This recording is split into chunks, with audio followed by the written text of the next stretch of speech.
আসসালামু আলাইকুম। আজ 9 সেপ্টেম্বর 2025 মঙ্গলবার 25শে ভাদ্র। জানাচ্ছি পত্রিকাগুলোর প্রধান প্রধান শিরোনাম। সর্বপ্রথম ইত্তেফাক মেইন করছে, মব করে মুক্তিযোদ্ধা ও মুক্তিযুদ্ধকে খাটো করার সুযোগ নেই সেনা সদর। এরপরে প্রথম আলোর মেইন হেডিং, ডাকসু নির্বাচন সুস্থ ধারায় ফেরার ভোট আজ। নেক্সট যুগান্তরের মেইন হেডিং, ভোটারের দীর্ঘ লাইন থেকে স্থিরতার আশঙ্কা, ঢাকা বিশ্ববিদ্যালয় ক্যাম্পাসে 3 স্তরের নিরাপত্তা। এরপরে ভোরের কাগজের মেইন হেডিং, রাত পুরলে ডাকসু নির্বাচন নতুন ভোরের অপেক্ষা।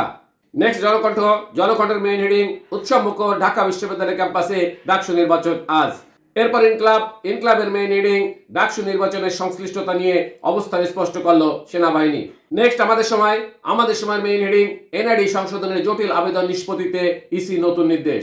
এরপর কালের কণ্ঠের মেইন হেডিং, মিনি পার্লামেন্টের ভোট আজ। নেক্সট যাই দিনের মেইন হেডিং, বহুল কাঙ্ক্ষিত ডাকসু নির্বাচনে প্রত্যাশা, প্রতিশ্রুতি ও চ্যালেঞ্জ। এরপর সমকালের মেইন হেডিং, ডাকসু রক্তপান্ত, প্রার্থীর পরিচয়, পদ সংখ্যা, প্যানেল, কে কোন কেন্দ্রে ভোট দেবেন। নেক্সট মানবজমিনের মেইন হেডিং, ডাকসু নির্বাচন আজ, ভোটের আগে নেটে লড়াই। এরপর বিবিসি বাংলার মেইন হেডিং, ডাকসু ভোটের হিসাব নিকেশ, গুরুত্বপূর্ণ যেসব তথ্য। সর্বশেষে আরটিভি নিউজের মেইন হেডিং, মধ্যরাতে ঢাকা বিশ্ববিদ্যালয় উৎসবের আমেজ। এতক্ষণ শুনলেন পত্রিকাগুলোর প্রধান শিরোনাম। এবারে বিস্তারিত।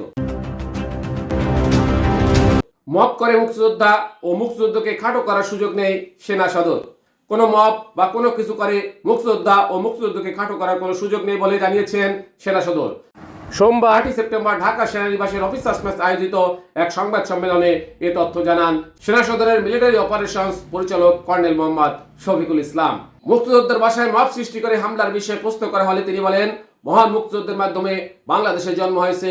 আমরা মুক্তিযোদ্ধাদের আগেও যেভাবে সশ্রদ্ধ সম্মান করেছি, আজও করি এবং ভবিষ্যতে অন্তরের অন্তঃস্থল থেকে শ্রদ্ধা ও সম্মান করব। কোনো মব করে মুক্তিযোদ্ধা কিংবা মুক্তিযুদ্ধকে ছোট করার কোনো সুযোগ নেই। মুক্তিযোদ্ধা ফজলুর রহমানের বাড়ির সামনে একটি মব সৃষ্টি হয়েছিল। যখন সেনাবাহিনী মেসেজ পেয়েছে, সঙ্গে সঙ্গে সেখানে আমাদের দায়িত্বপ্রাপ্ত ইউনিট উপস্থিত হয়ে মব নিয়ন্ত্রণ করেছে। এ ব্যাপারে আপনারা নিশ্চিত থাকতে পারেন, সামনের দিনগুলোতে পরিস্থিতি আরো উন্নত হবে ইনশাল্লাহ। মবের বিষয়ে তিনি আরো বলেন, মবের বিরুদ্ধে জিরো টলারেন্স। যেখানে যখন মব হয়েছে সেখানে সঙ্গে সঙ্গে সেনাবাহিনী দ্রুততার সঙ্গে পৌঁছে পরিস্থিতি নিয়ন্ত্রণ নিয়ে এসেছে। কয়েকটি জায়গায় আমাদের যে বিলম্ব হয়েছে সেটা সোর্স থেকে তথ্য পেতে বিলম্ব হয়েছে। যে কোনো ঘটনা ঘটার পর সেখানে আইন শৃঙ্খলা রক্ষাকারী বাহিনী মোতায়েন হয়, তারপর সেনাবাহিনীকে অনুরোধ জানানো হয়। এর মধ্যে কিন্তু কিছু কালক্ষেপণ হয়ে যায়। তারপর আমাদের নিকটস্থ ক্যাম্প থেকে যদি পেট্রোল পাঠায় তখনও কিছু সময় লাগে। এই সময়ের মধ্যে কোনো ঘটনা ঘটে যায়, এটার দায় আইন শৃঙ্খলা বাহিনী নিতে পারে না। এমন একটি উদাহরণ দেখানো যাবে না যে সেনাবাহিনীকে অনুরোধ করা হয়েছে, সেনাবাহিনী সেখানে যায়নি, বা সেনাবাহিনীর সামনে মব হয়েছে, সেনাবাহিনী যায়নি, এরকম কোনো ঘটনা ঘটেনি। পত্রিকার প্রধান শিরোনাম সহ সংবাদ এখনকার মতো শেষ করছি। আল্লাহ হাফেজ।